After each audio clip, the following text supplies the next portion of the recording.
A Tennessee Tech student wants to make a difference by improving the way flash flooding is measured. His work is inspired by the tragic 2017 incident at Cummins Falls in Cookeville, where 2 swimmers died.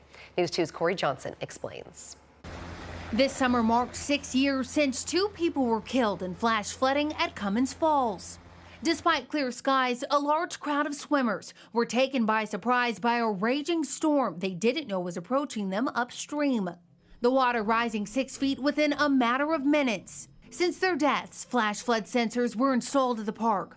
Now, one Tennessee Tech student is conducting research to take safety measures a step further. Flooding is still something we have to be concerned about in most of these regions, especially here in Tennessee. We get flooding all the time. Senior geology major Alex Brandt is tackling a project through Tech's Creative Inquiry Summer Experience Grant Program to help park rangers. It involves what's known as infiltration measurements in the watershed that flows into Cummins Falls. This is the watershed that feeds into Cummins Falls. So with my research, infiltration, which I should probably explain, is the process of basically rainwater flowing into the ground. But this is important when it comes to understanding flooding events.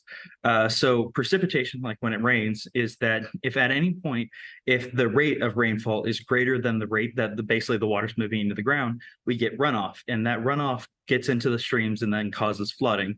Infiltration is something that is only estimated based off of what soil groups in the region are like. With Brandt's research, those numbers are being studied to help improve sensors already in place at the falls. Uses 2 metal rings that we fill it up with water, and we basically, over a long period of time, usually within a span of an hour to an hour and a half, we basically watch the water kind of move down. We take time measurements to see how fast this water is. Brandt says the ultimate goal of his work is to put his infiltration measurements into a watershed model system used by the Army. He hopes his work could help protect people in the future. I tend to get so focused on the actually learning about this that it's like I sit back sometimes and I'm like, wow, like this is hard work, and it's like this could actually save lives. Corey Johnson, News 2.